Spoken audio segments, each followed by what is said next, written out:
Morning boys and girls, we hope you're all well. You've had a fantastic week so far. But guys, isn't it so cold outside? Oof, I've been feeling really nippy this week. But it is now December and we all know what we celebrate in December. Easter! Oh, I love Easter! With all the chocolate bunnies and the eggs and the... Wait, what do you mean it isn't Easter? I'm wearing my Easter hat, aren't I? Oh no, it's not Easter. Of course it's not. It's Christmas. Hey guys, let's all shout Christmas after the count of 3. 1, 2, 3. Christmas! Oh, did they hear you next door? I hope so. Should we do it one more time? On the count of 3. Remember, really loud. 1, 2, 3. Christmas! Oh, guys, I love Christmas. It's such a fantastic time of year where we're receiving gifts and we're giving parcels and presents and we're eating mince pies, which are delicious. But guys, is that the reason for Christmas? Do you know what? I don't think it is. And I don't think hats like this are particularly the reason why we celebrate Christmas, or the jolly fellow who usually wears that hat, but more to do with an individual who was born over 2,000 years ago. A chap called Jesus. Now we're going to hear a bit more about this story in a little while. But before that, let's just recap some of the things we learned from previous weeks which might help lead into this story. So, about 4 weeks ago now, if you can remember that far back, we learned all about how we should treat others how we would like to be treated. So, I personally really like to be cared for and treated nicely, as a result of which I try my best to treat other people that way. So when, I don't know, Abby makes me a lovely cup of tea, I'm really grateful and I'm thankful that she made me a cup of tea. And then, usually I then make her a cup of tea, because it then shows one another that we really like one another, which is great. Then, a week after that, we learned that maybe we should learn the gifts of the Holy Spirit, which was quite a long list, I don't know if you remember. And it wasn't about apples and bananas, but here's a few of the gifts of the Spirit. So there was love, joy, peace, patience, kindness, goodness, faithfulness, gentleness, and self-control. And all of these elements help us in our daily life to live and to be better examples and to show passion and love to those around us. As we said, how would you like to be treated? That's how we should treat other people with these various gifts.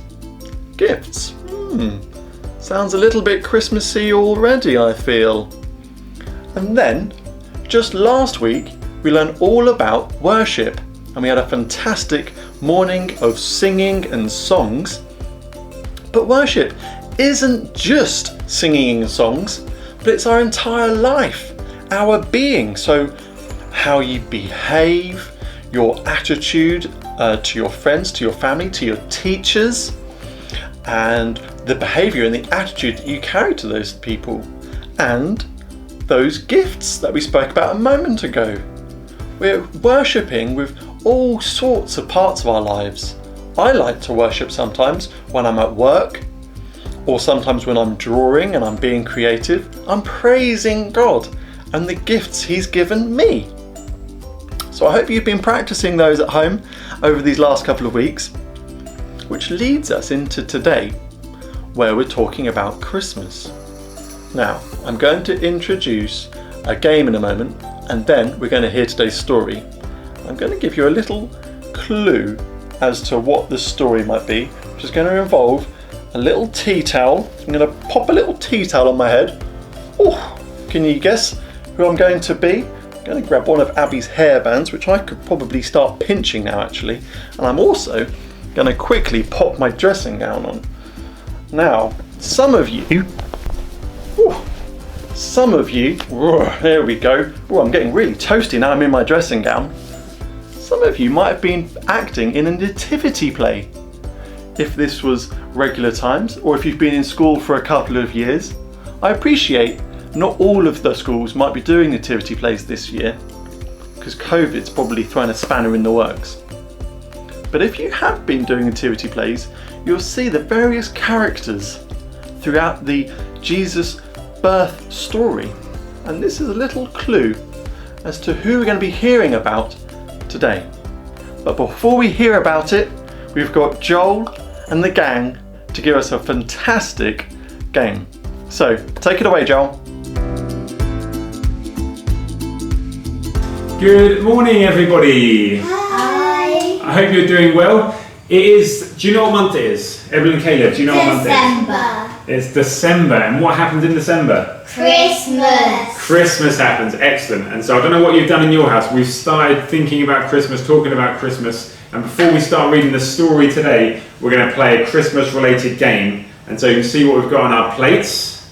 Christmas. Mince pies. Evelyn doesn't like mince pies, so she's going to be using a donut. You can do with whatever you want, okay? Whatever you've got around your house. The game is, or the winner of this game is, whoever can eat their bit of food on their plate first without using their hands.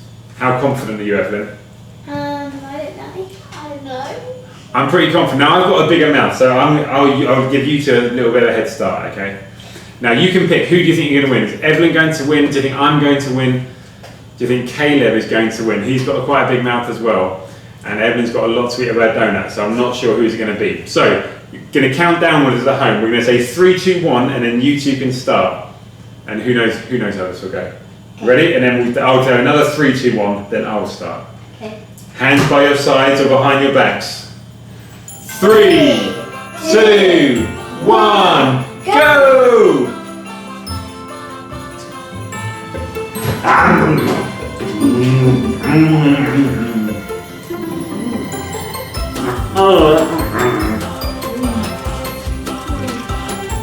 Goodness me, it's dry.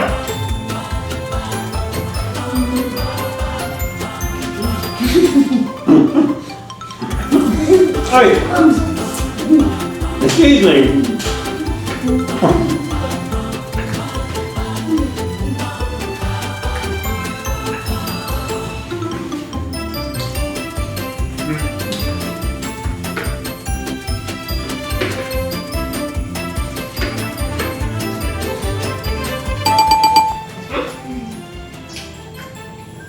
Daddy's finished. Oh, I'm done. Well, okay. Should I start again? Shall we start again? I can't eat another mince pie now for at least another 15 minutes. So maybe we'll play again in our house later. You let us know, what are you using? Is it mince pies? Is it donuts? Is it candy canes? Is it an apple? Is it what else could you eat at Christmas time? Is it a turkey? You let us know. Right, let's read a story. Or chicken. Or a chicken. Wow, thanks Joel. That was a fantastic game. I don't know about you guys, but I love a mince pie. And I would be gobbling that mince pie right down. Now I appreciate some of you might not like mince pies, like Evelyn there who had a donut which equally looked pretty yummy. But you could do a healthier version, maybe who can eat a carrot or maybe some salady bits. I wonder if you can play that game over this coming week. Now, this was the clue for who we're going to be hearing about in today's story. And the story is going to be read from this very book, the Jesus Storybook Bible. And if you want to follow along at home, Joel will be reading from page 184, entitled The Light of the Whole World. So, we hope you're all sat comfortably and you're ready for today's story.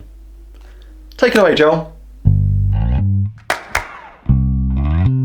If you can see any mince pie crumbs on my face or my jumper, I'm sorry. Caleb's just finished his mince pie and I've already eaten mine. Evelyn's finished her donut now. And so we're going to read our story. We're going to read the first part of the Christmas story from the Jesus Storybook Bible, and so you can listen. Now, this chapter is called, what's it called, Caleb? Can you read it? The light of the world.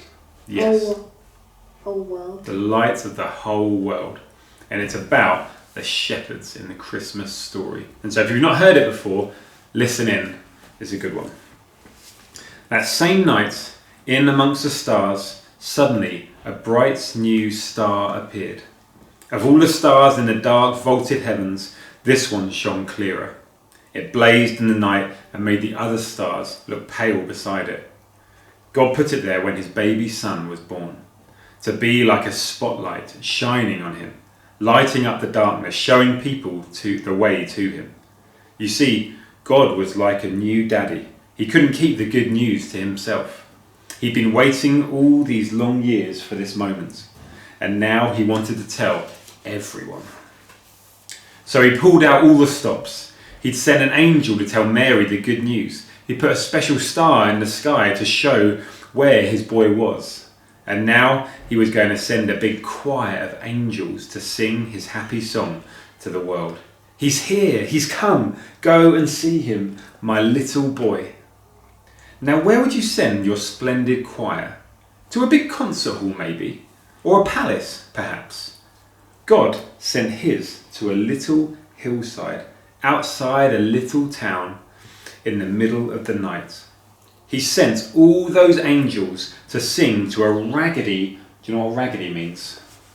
No. Like scruffy, dirty bunch of shepherds watching their sheep outside Bethlehem.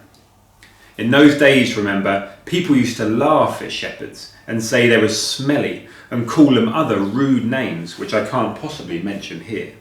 You see, people thought shepherds were nobodies, just scruffy old riffraff. But God must have thought shepherds were very important indeed, because they're the ones he chose to tell the good news to first. That night, some shepherds were out in the open fields, warming themselves by a campfire, when suddenly the sheep darted. They were frightened by something. The olive trees rustled. What was that? A wing beat? What has wings? Angel. Angels have wings. Other things have wings as well, but here we're not talking about birds, we're not talking about other flying animals. Angels. They turned around. Standing in front of them was a huge warrior of lights, blazing in the darkness.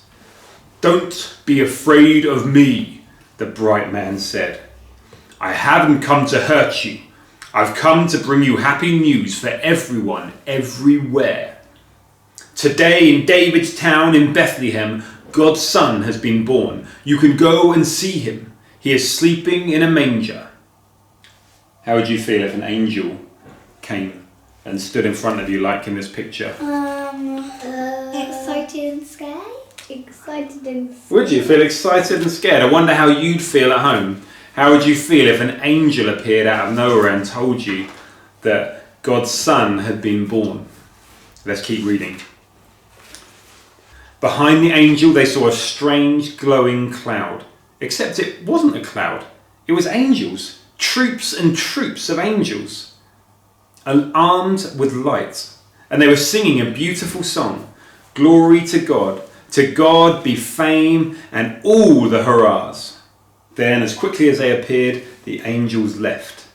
The shepherds stamped out their fire, left their sheep, raced down the grassy hill, through the gates of Bethlehem, down the cobbled streets, through a courtyard, down a steps, past an inn, round a corner, through a hedge, until at last they reached a tumble-down stable. They caught their breath. Take a deep breath. Take a deep breath. Take a deep breath. Then, quietly, they tiptoed inside. They knelt on the dirt floor. They had heard about this promised child, and now he was here. Heaven's son, the maker of the stars, a baby sleeping in his mother's arms.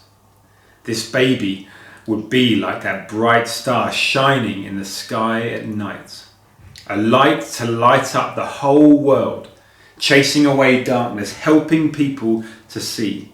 And the darker the night got, the brighter the star would shine. And Becky, later on for Church Online, she's going to be talking about how we have a hope. Now, we can hope in lots of things, but this story tells us that our one true hope, are you right there? You're getting a bit squished. Our one true hope is Jesus. And that's for people young, like you, and that's for people who are still quite young, like me. Am I young? No. What? Young people like me, and it's even for your great grannies. We have a hope in Jesus, and tune in next week. We're going to find out more about that hope. Thanks, Joel. That was an awesome story.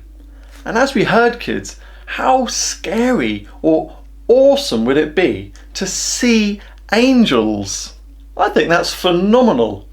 Personally, I think I would be a bit scared if I saw angels. I don't know how you would be. But maybe you can dress up as a little shepherd whilst you're at home. You could play the little game that Joel suggested a moment ago. But guys, that story that Joel has just read, wow, it is brilliant. We're hearing about Jesus being born and welcomed into the world. We heard about the angels singing praises and honouring him. That must have been such an amazing occasion. Ooh, to be on that hillside and be one of those shepherds. You would sit there, you'd be cold, it'd be just a regular night, looking after your flock, and then before you knew it, boom!